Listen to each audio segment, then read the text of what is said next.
एक बार एक छोटे से शहर में एक लालची आदमी रहता था। वह बहुत ही धनी था, लेकिन इसके बावजूद भी उसकी लालच का कोई अंत नहीं था।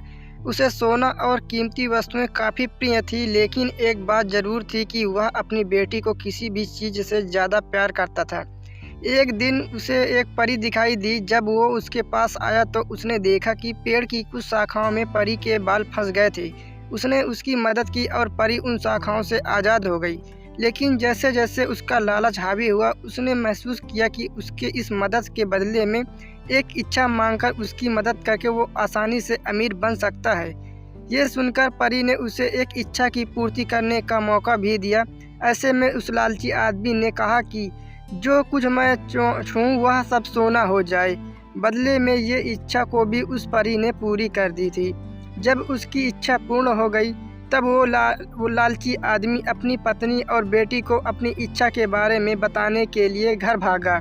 उसने हर समय पत्थरों और कंकड़ को छूते हुए और उन्हें सोने में परिवर्तित होते देखा, जिसे देखकर वो बहुत ही खुश भी हुआ।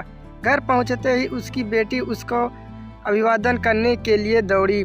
जैसे ही वह उसने अपनी बाहों में लेने के नीचे झुका, वह एक सोने की मूर्ति में बदल गई।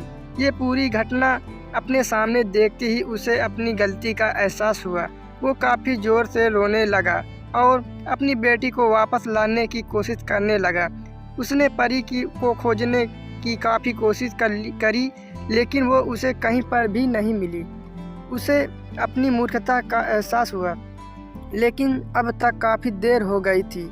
तो दोस्तों, वीडियो पसंद आई तो प्लीज़ लाइक करना, शेयर करना, कमेंट करना ना भूलना। तो दोस्तों, मिलते रहेंगे अपने ऐसी न्यू स्टोरीज़ पे। जब तक के लिए गुड बाय।